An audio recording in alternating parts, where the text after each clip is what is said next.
What is up, Steeler Nation? We are back for another great week on the one and only, the Sick Podcast, Steeler Crazy. As always, I am Jay York Football. Alongside of me, mic'd up Sports One. And man, there's a lot that went down. I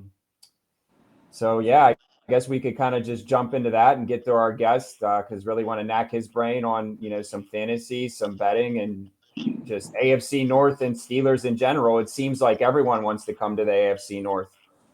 Yeah, it's a quiet week for the Steelers. It feels like we're Madden franchise mode or something of that nature. I've never really seen anything like it, to be honest. So, yeah, it'll be a great show. Excited to chat, like you said, with an expert on all football. So go ahead, Jimmy, run it, man.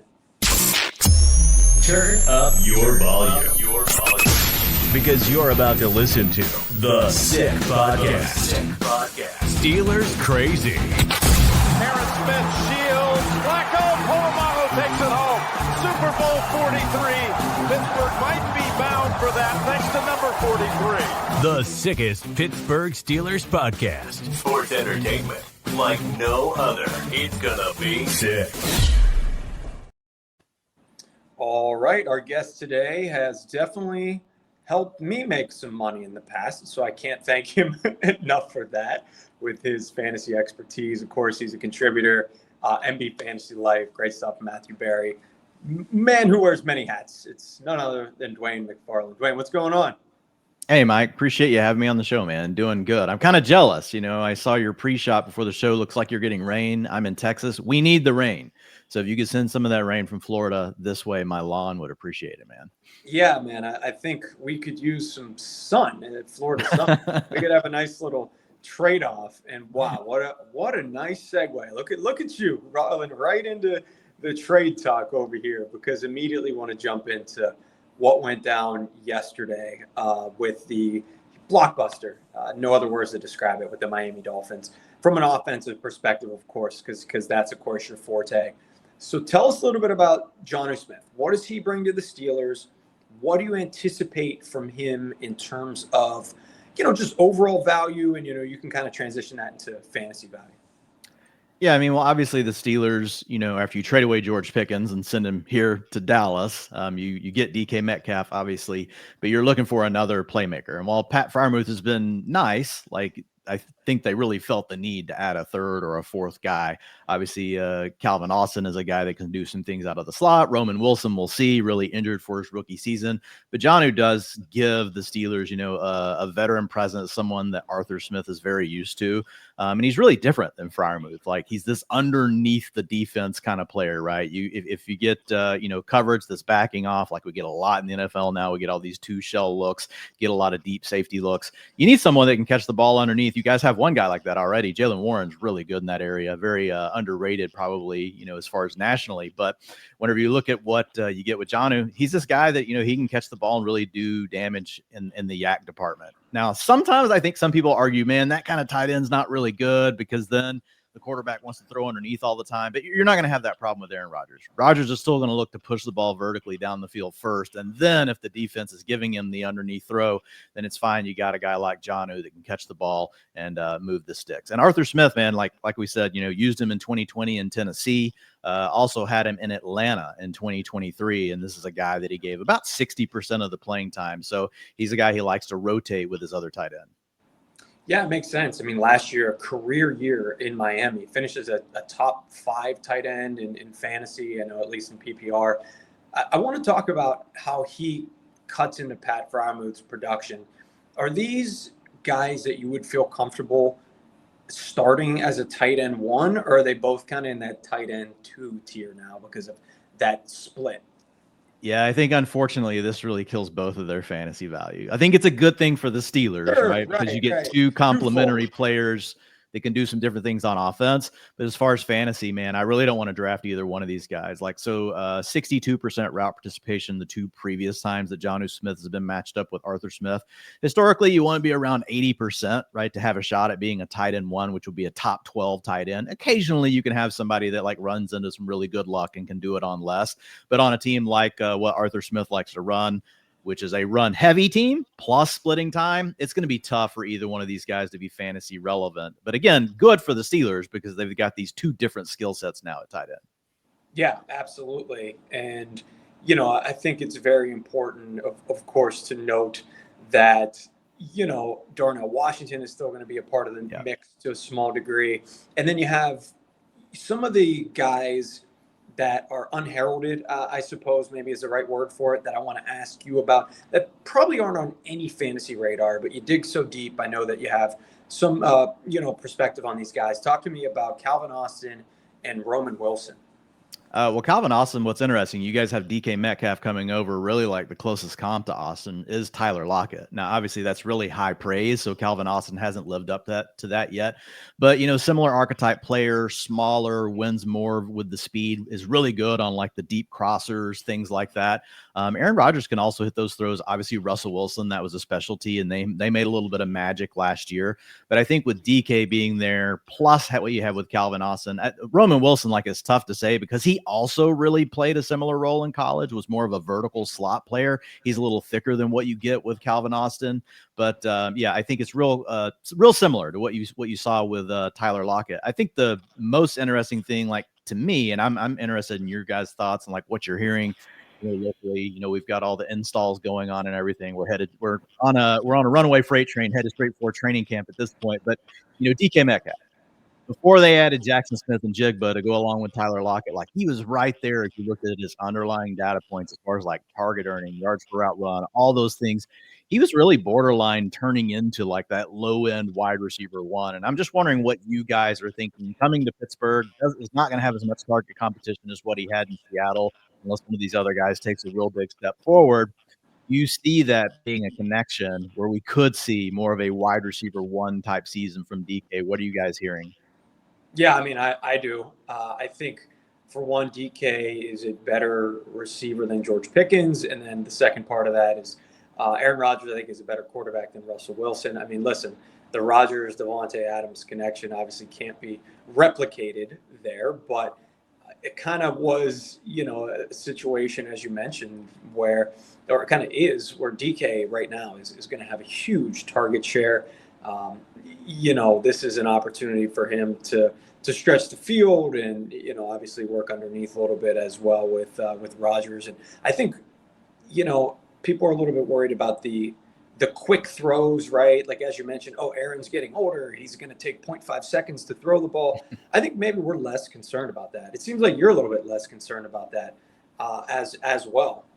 Well, Metcalf's two best seasons really were whenever he had a lower average depth of target, meaning they were actually letting him run all the different routes. Now, like he's not like a great hitch route, he's not great at setting down, whenever he's getting up going full speed. But man, he's really good on the slants. He can run the crossers. There's still a lot of quick hitting stuff he can do, and he can still set up like the deeper routes off of those. Like he can still do the sluggo, the different things like that. The funny one I always hear is, well, he's not a back shoulder player, and I'm like, well, most people aren't back shoulder players unless they play with Aaron Rodgers. Like he's one of the few quarterbacks that like really throw the back shoulder throw that often. Like Russ Wilson was never really this huge back shoulder kind of fade player. So I think that there's plenty of that can match, between these two players. And I do expect to see a wider variety of routes for DK Metcalf versus what he started really having to run once they added JSN, because what's JSN going to do? He's going to run the underneath stuff because that's really his strength, and then you had Lockett running the deep crossers, things like that. So that kind of really pushed Metcalf into playing more of this vertical role.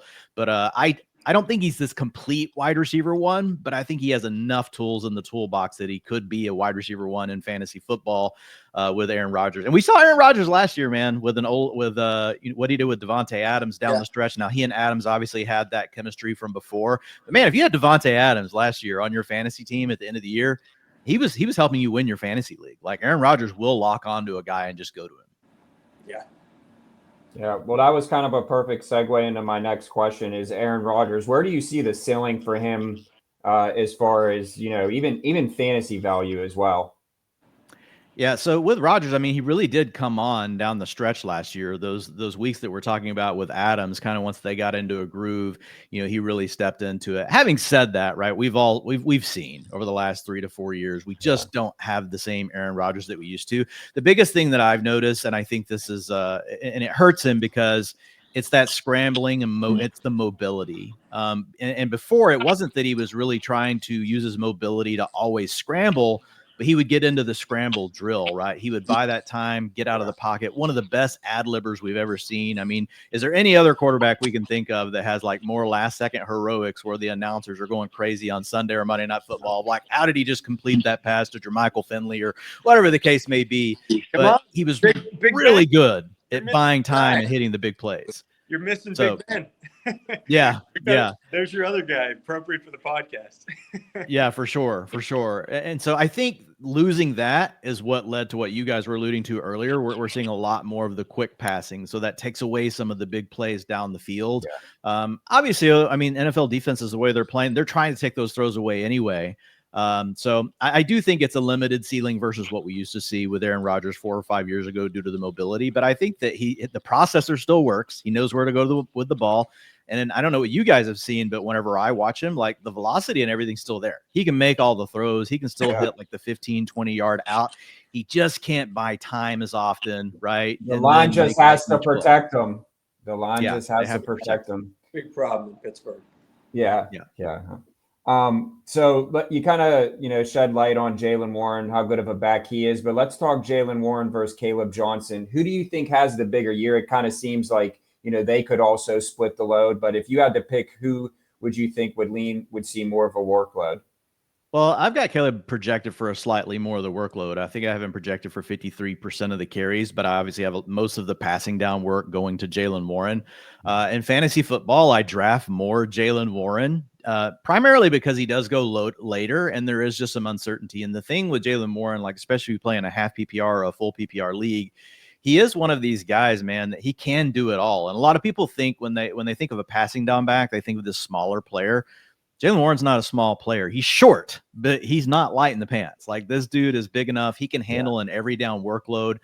He's a plus receiver out of the backfield. Wouldn't put him on the same level as like Kamara or, CMC, but like the next tier down of receiving backs, like he's right there on it. He's got the size to win at the goal line. So like, if he were to run super pure and like say Caleb fumbled earlier or something and they just decided, hey, we're just going to load up Jaylen Warren, I think his ceiling is actually higher than Caleb Johnson's because he can do everything. I do think it will be more of a split unless Caleb, does something to kind of fumble away some of those carries. You guys may be familiar, but over on fantasylife.com, people can check this out. I have an article up for free, but I have something that's called the rookie supermodel. And all I do is go back and research all the data points that they're from college. They're actually the most predictive to predicting future production in the NFL over the first 3 years of a player's career. And if you look at the guys that finish in the range with Caleb Johnson, and the components in the model are film that goes into it. So I use Lance Zierlein's grade, also use PFF's grades for rushing and receiving in college. And then I look at their overall production in college. And then obviously their speed score, which is just combining how big they are and how fast they are. Caleb, I think, a tad overrated based on the model. I think where he went in the draft was fine. A lot of people thought he would be a round 2 pick, but I thought the Steelers taking him in round 3 kind of pegged it with where he should probably go.